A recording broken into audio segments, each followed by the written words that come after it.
Aujourd'hui, je t'explique les 3 inconvénients majeurs à être coach sportif. Bah oui, je t'ai fait la dernière fois sur une vidéo et je t'invite à la regarder, les 3 points positifs pour lesquels tu devrais être coach sportif. Et là, je vais te faire l'inverse, les 3 inconvénients à être coach sportif. Bah oui, il faut que tu connaisses ce métier avant d'y aller dedans. Et du coup, d'être coach sportif, il faut que tu saches ce qui s'est fait pour toi ou pas. C'est pour ça que tu vas retrouver les 3 points négatifs aujourd'hui. Bonjour, je m'appelle Anthony Chat, ça fait 15 ans que je suis coach sportif. Je suis fondateur de la franchise Perform Coach, mais je suis aussi fondateur du BPAF, du coup Perform Coach, qui est géré par un coach sportif. Donc, je t'explique le job de A à Z dans cette formation.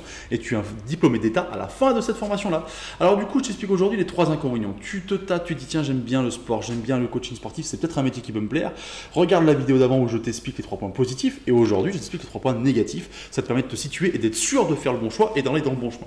Alors aujourd'hui, je vais commencer par un premier point et bizarrement, tu vois, c'est un point que j'ai mis dans les positifs la dernière fois, mais en fonction de qui tu es, ça peut te parler dans les deux sens. Et bien très simplement, en fait, c'est que tu dois être plus qu'un coach quand tu es coach sportif. C'est-à-dire que tu vas devoir écouter les gens et tu vas devoir être plus qu'un coach sportif parce que les gens vont te confier leurs problématiques, leur vie, il y a plein de choses là-dedans. Et ça peut effectivement être très bénéfique si tu aimes ça. Ça peut aussi te déplaire complètement si tu ne veux pas écouter les gens, si tu n'as pas vraiment cette envie d'écouter les autres. C'est pas grave, on a tous des défauts, des qualités, d'accord. Mais du coup, si tu n'as pas cette réelle envie d'écouter les autres et de rendre service, etc., forcément, je pense que c'est compliqué d'être coach sportif. C'était le premier point que je voulais aborder parce qu'il me paraissait hyper important.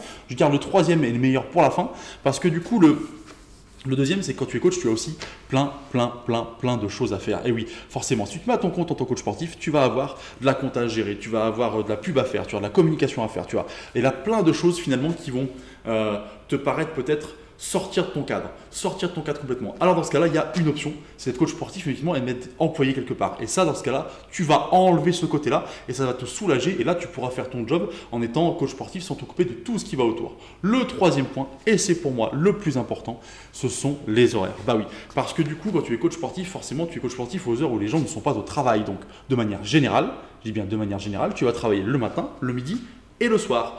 Donc du coup, ça veut dire que toi, là où tes potes généralement sont disponibles, où tes amis, tes copines, etc. sont disponibles, là, toi, tu l'es pas. Donc ça peut être quelque chose de négatif. Attention, j'en ai parlé dans une vidéo précédente, c'est quelque chose qui se travaille en fonction de ce que tu veux et en fonction de ton projet de départ. C'est bien là-dessus qu'il faut travailler, c'est ton projet de départ et ce que tu veux mettre en place. Et en fonction de ça, on peut très bien jongler sur ces horaires-là. Mais généralement, quand même, tu vas devoir à un moment donné bosser quand les autres ne bossent pas. Alors tu vas aussi obtenir des clients dans des horaires différents, puisque ceux par exemple qui sont à la banque, qui ne travaillent pas le lundi, ou ceux qui sont à leur compte, qui sont restaurateurs par exemple, tu vois, et qui travaillent du coup qui travaillent aux mêmes heures que toi, donc qui sont dispo aux horaires où toi t'as personne, ça c'est très bien, mais tu vas avoir la majorité du temps des gens que tu vas être obligé d'avoir dans les horaires qui sont les horaires hors boulot, donc tu vas avoir dans ta journée des moments de creux, des moments de vague, et ça c'est pas toujours facile à gérer, et surtout, je te le dis, tu vas pas être disponible toi matin, midi et soir, et le soir notamment quand tu voulais peut-être aller voir tes potes, ils ne seront pas là et tu devras bosser.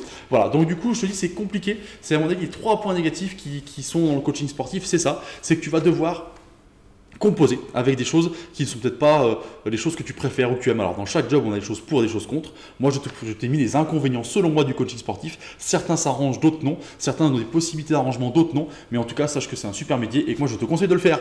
Tu veux plus de vidéos qui t'expliquent quelle est la vie d'un coach sportif, si c'est fait pour toi ou pas, eh ben, je te propose de cliquer sur le lien qui est en dessous, de t'inscrire sur la newsletter et tous les jours, tu recevras une vidéo de ce type-là qui t'explique la vie d'un coach sportif et qu'est-ce que c'est d'être coach sportif et comment faire pour arriver à tes fins quand tu es coach sportif, c'est-à-dire avoir des clients et bien vivre de ton métier. Je te dis au revoir, je te souhaite une bonne journée.